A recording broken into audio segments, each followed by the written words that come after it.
What's good, fam? What's good?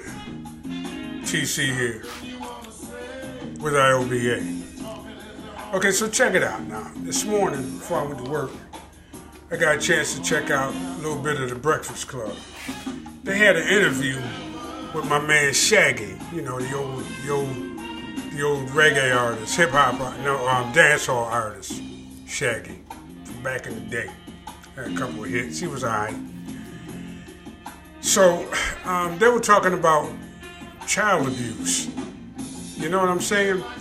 And so DJ Envy, Angela Yee, and Charlamagne, you know, they were sitting there going back and forth about their childhood and whether or not they talked to their daddy because of the abuse that they supposedly got as children.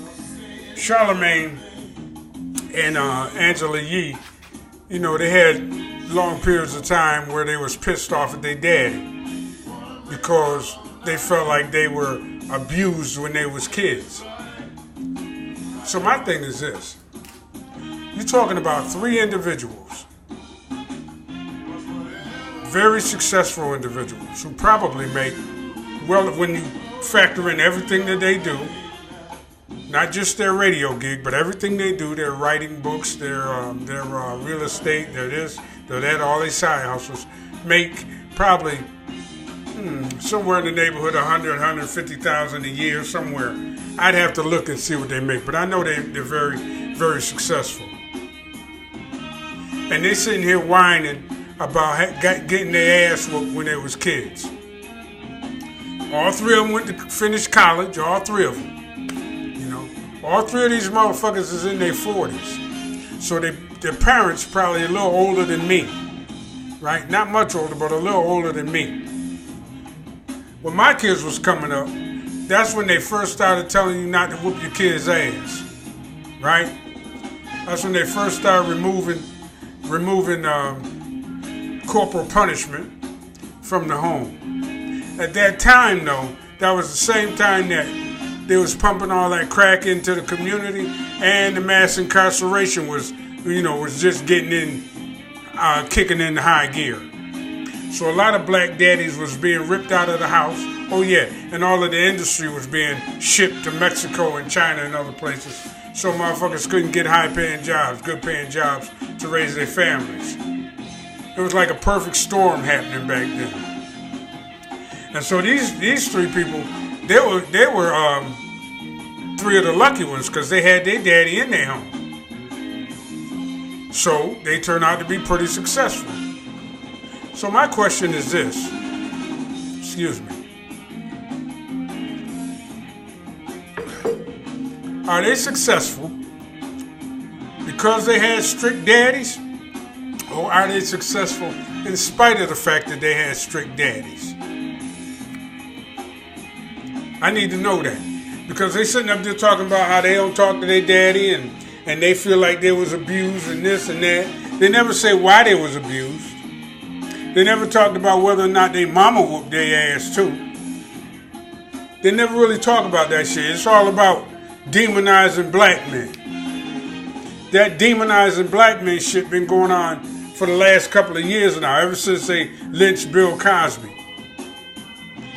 And my thing is, when black men are in the home, and when black men are firm and are strict and raising their kids right, you come out with successful kids. Some of the most successful black people in this country have fathers that were accused of being abusive.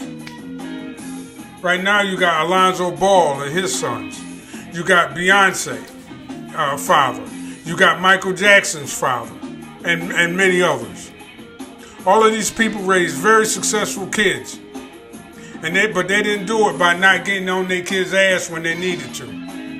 So they can miss me with that bullshit about abusive fathers, black fathers, because that's bullshit. If you don't believe it, just go up in any goddamn middle school you want to.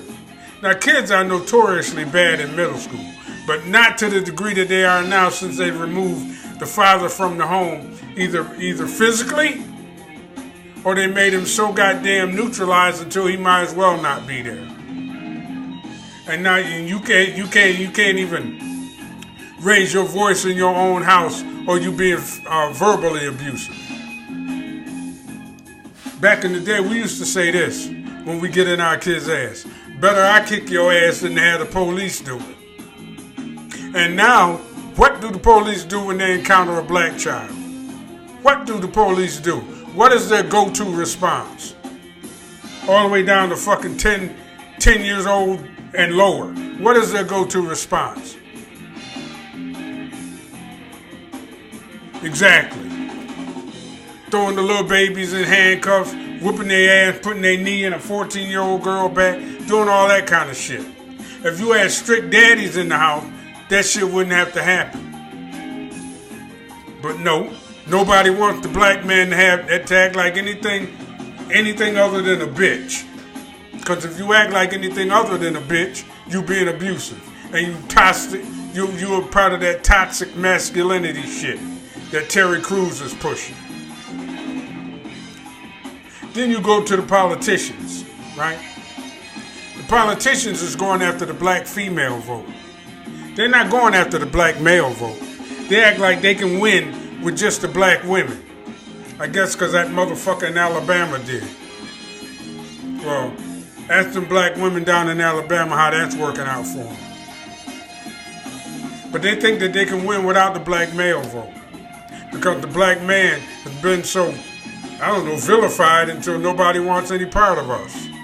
And these three assholes on the radio is complicit in that shit. Well, I for one ain't standing for it. I believe that black men should be strong, should take charge of their household.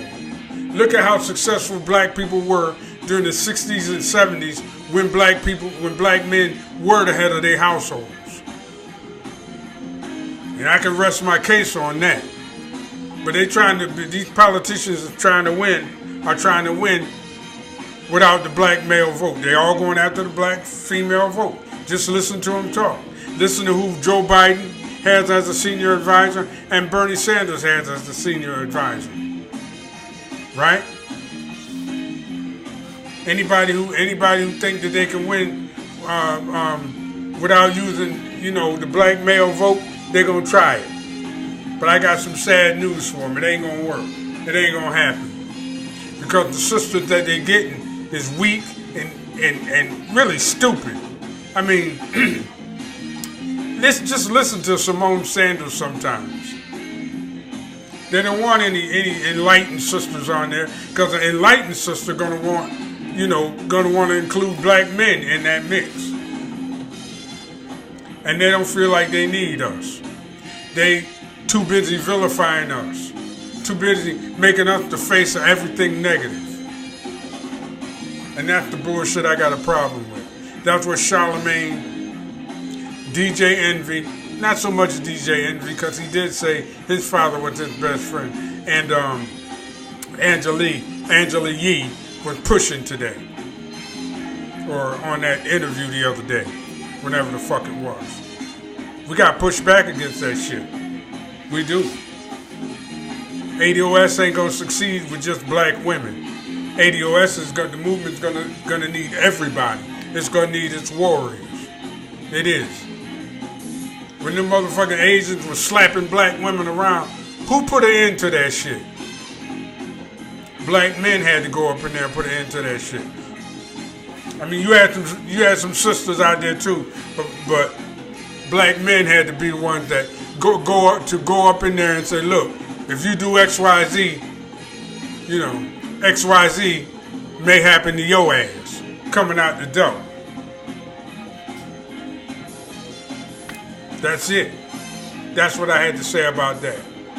I'm with Dr. Umar Johnson, man. Ain't no ADHD. This ain't no daddy in the home. That's what's happening. Go up in the middle schools and look at the kids who come from single parent homes and see how unruly their ass is. And I can rest my case on that. Anyway, that's it for now, y'all. I got a lot of shit to do. I got to work out and I got a bunch of artwork that's due, so I'm going to cut it short right there. But do me a favor, y'all. Subscribe to the channel. I'm going to try to grow the channel, maybe up another notch. And share, and comment. I can't say I'm going to read your comment because I don't get in debates like that. But I would like for other people to know what y'all think about what I said. All right? That's it for now, y'all. I'll catch y'all on the next one. TC, and I'm out.